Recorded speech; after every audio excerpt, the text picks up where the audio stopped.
परम पूज्य स्वामी आनंद गिरी जी महाराज सफल एवं उभरते हुए धर्म गुरुओं में से एक हैं। स्वामी जी मात्र 10 वर्ष की अल्प आयु में अध्यात्म के लक्ष्य की ओर चल पड़े। उन्होंने अपने सन्यास धर्म की दीक्षा महंत श्री नरेंद्र गिरी जी महाराज, जो मठ बाघंबरी गद्दी एवं बड़े हनुमान मंदिर के पीठाधीश्वर हैं, उनसे प्राप्त की।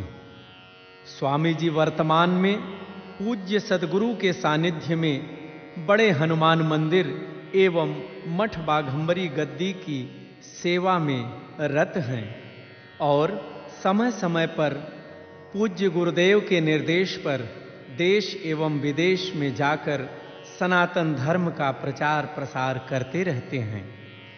स्वामी श्री आनंद गिरी जी ने योग की शिक्षा ऋषिकेश के दिव्य संत महामंडलेश्वर विश्व गुरु जी के निर्देश में योग निकेतन धाम से प्रारंभ हुई और कानपुर प्रयाग काशी में पूरी हुई।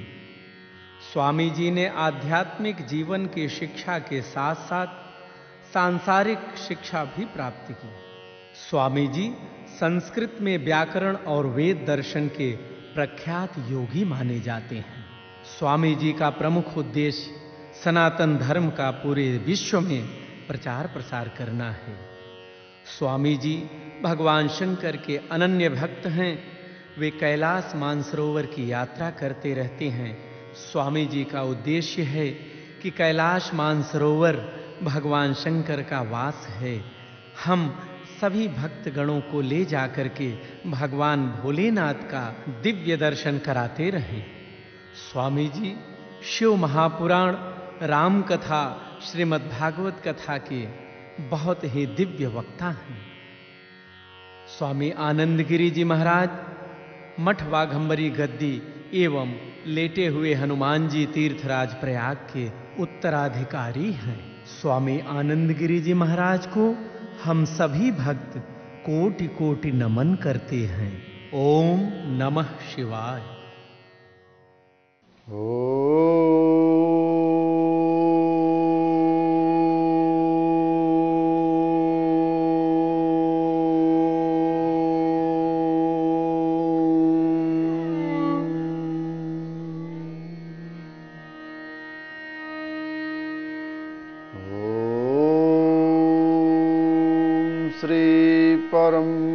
परमेष्टः श्री सद्गुरुः चरणकमलेभ्यो नमः।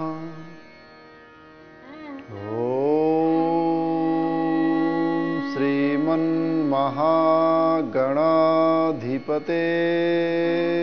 नमः।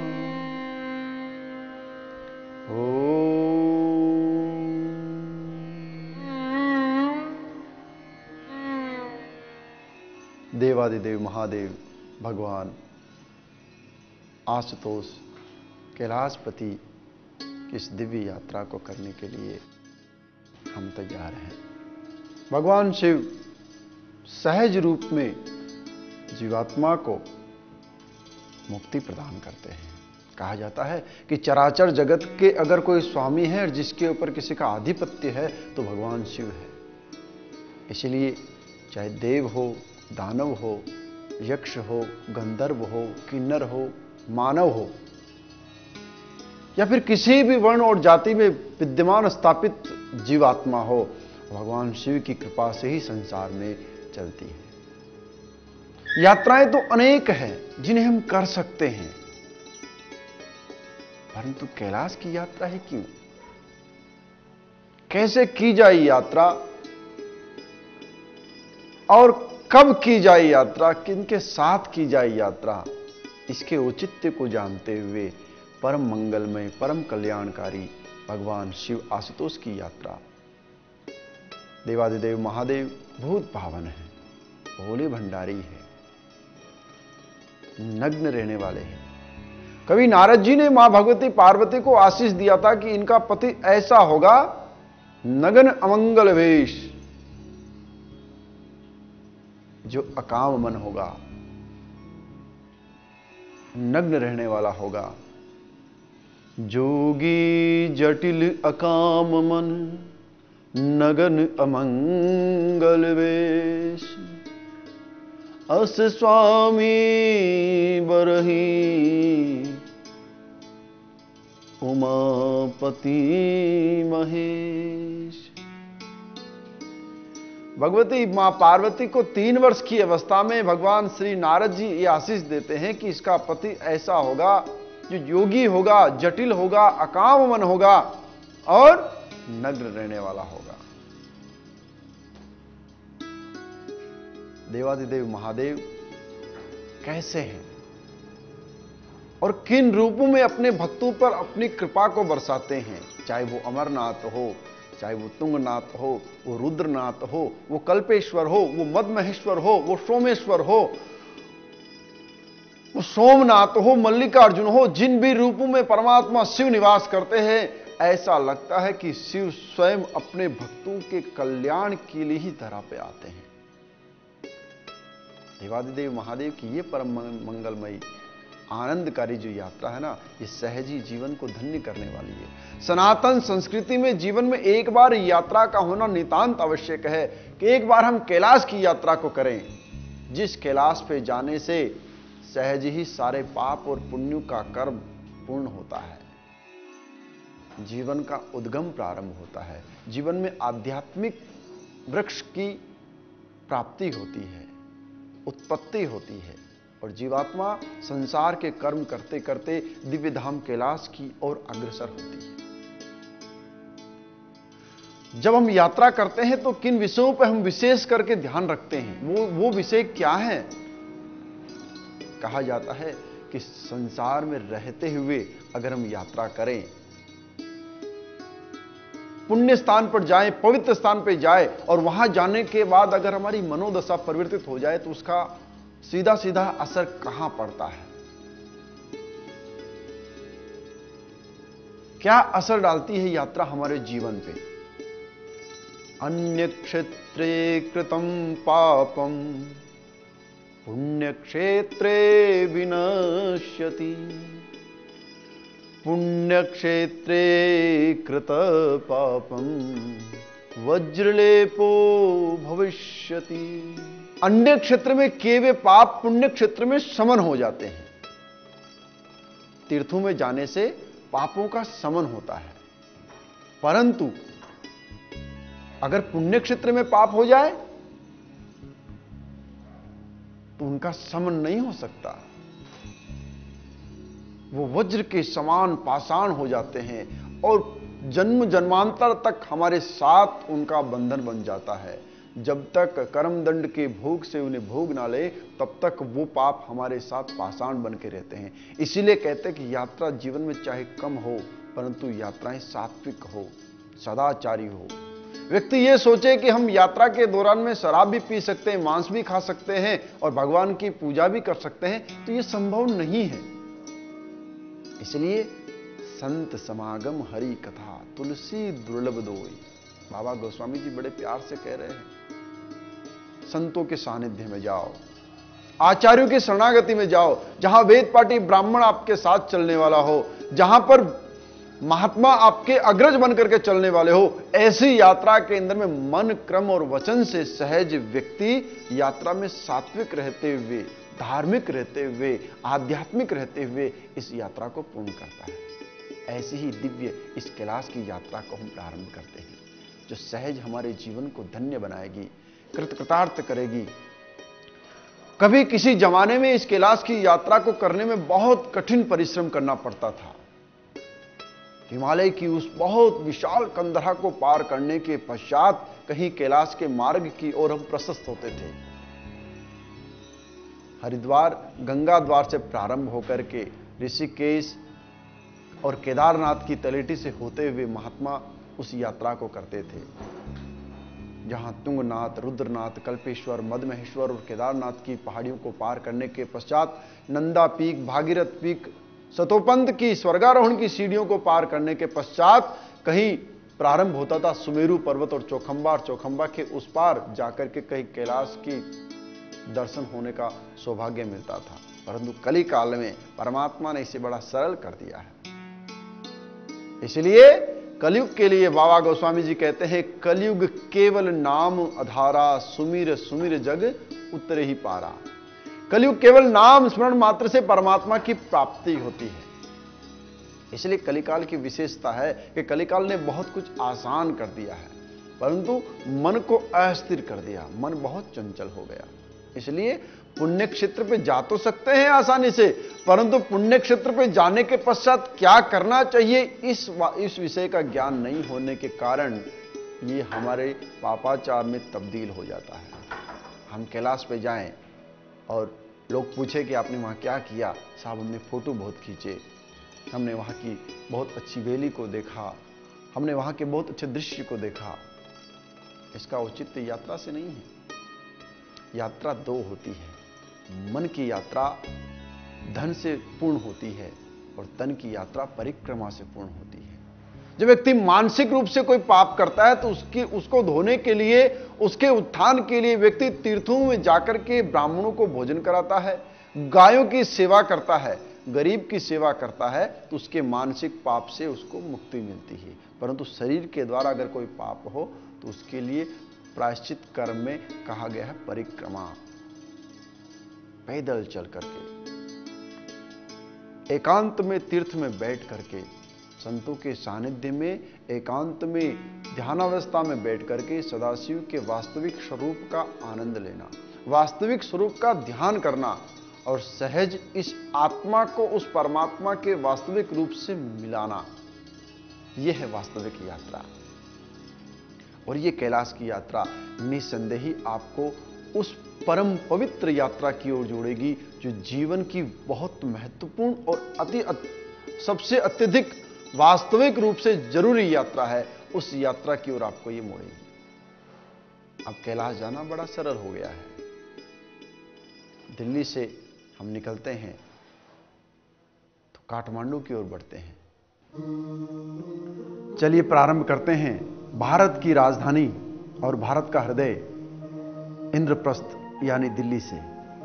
कैलाश की ये पवित्र यात्रा निसंदेही आपके जीवन में अलौकिक आनंद लेकर के आएगी, ऐसे विश्वास के साथ में एरोप्लेन के माध्यम से हम यहां से काठमांडू की यात्रा करेंगे। और काठमांडू, वो काठमांडू जो नेपाल की राजधानी है, और नेपाल में बैठे हैं भगवान सदाशिव 64 ज्योतिर्लिंगों के रूप में, और उनके मुख्य भगवान पशुपतिनाथ महादेव।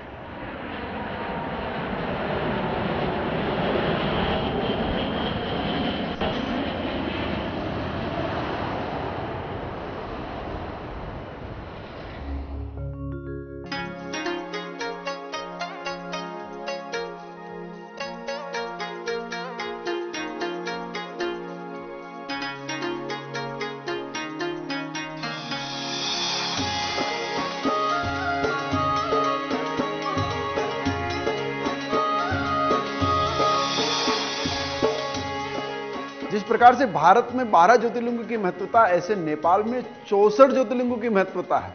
काठमांडू में मध्यस्थ स्थित बहुत दिव्य गंगा के तट पर विद्यमान भगवान शिव का यह धाम पशुपतिनाथ महादेव।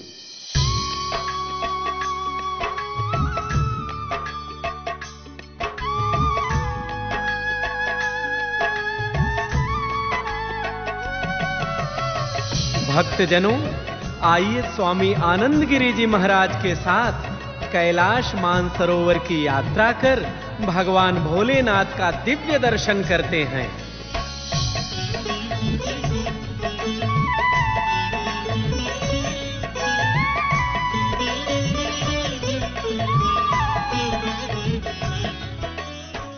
पशूनाम पतिम पाप नाशम भजामी। भगवान देवादिदेव महादेव का एक महत्वपूर्ण स्वरूप जो पशुपतिनाथ के रूप में जाना जाता है।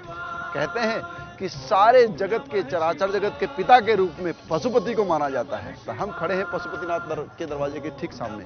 भगवान देवादिदेव महादेव यहाँ पर मुखारविंद के रूप में विद्यमान है। भगवान के चतुर्भुज मुख यहाँ पर विद्यमान है। कहते हैं कि जब कैलाश की यात्रा करनी हो तब भी पहले व्यक्ति को यहाँ आना पड़ता है। यहाँ दर्शन, हवन, यज्ञ और जल स्नान के पश्चात ही भानुमति का दर्शन करने, भानुमति नदी का दर्शन करने के बाद ही व्यक्ति यहाँ से कैलाश की ओर प्रस्थान करता है। तो आइए हम भी भगवान पशुपतिनाथ का दर्शन करें भगवान से प्रार्थना करें कि नाथ आपके जो मुख्य द्वार है, कैलाश का धाम है, उसका हम दर्शन कर सके, ऐसे हमें अनुमति मिले, आपकी कृपा से इस यात्रा को पूर्ण करें।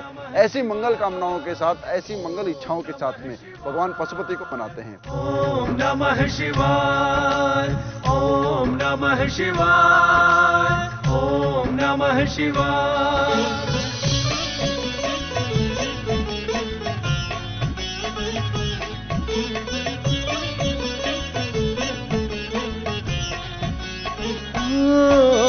स्वामी आनंद गिरि महाराज के सानिध्य में शुभ यात्रा हो, कैलाश मानसरोवर धाम की बड़ी ही सुखद यात्रा हो।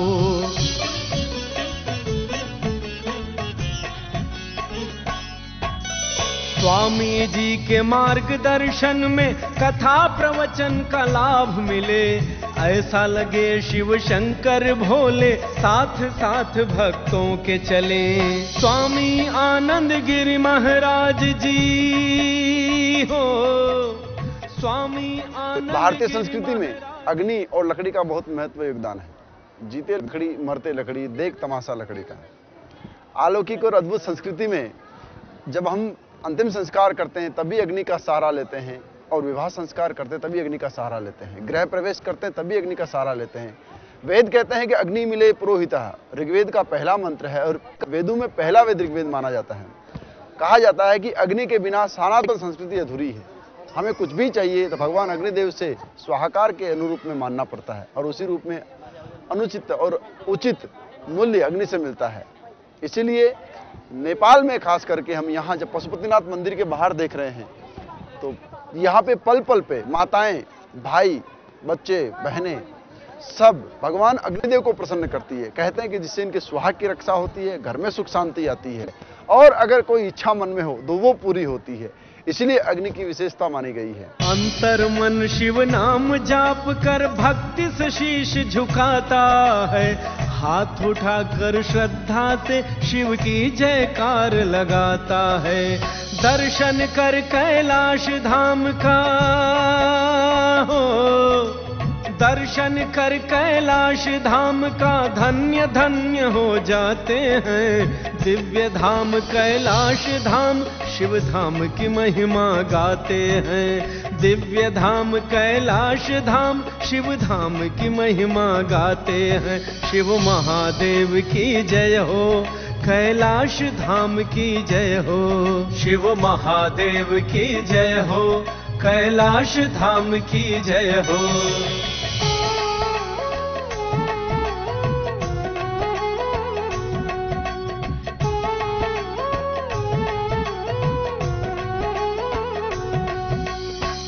पशुपतिनाथ का दर्शन करने के पश्चात यहां भगवान विष्णु शेष शैया पर लेटे हुए हैं, बूढ़ा नीलकंठ।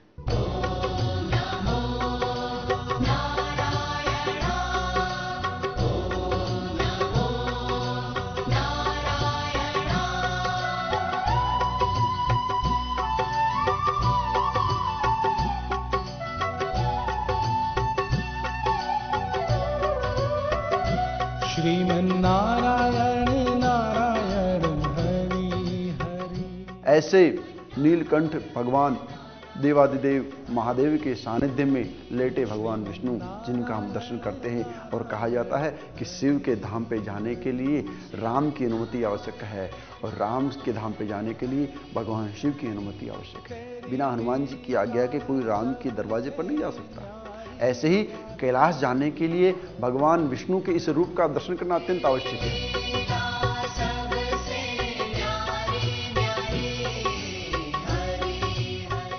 जल चढ़ा करके भगवान विष्णु से मांगते, हे सजल नेत्र के धारण, हे नील कमल, हे नील सरोजमणि, भगवान विष्णु आप हम पे कृपा करो, हम इस यात्रा को पूर्ण कर सके, हम पर ऐसी अनुग्रह कृपा करो।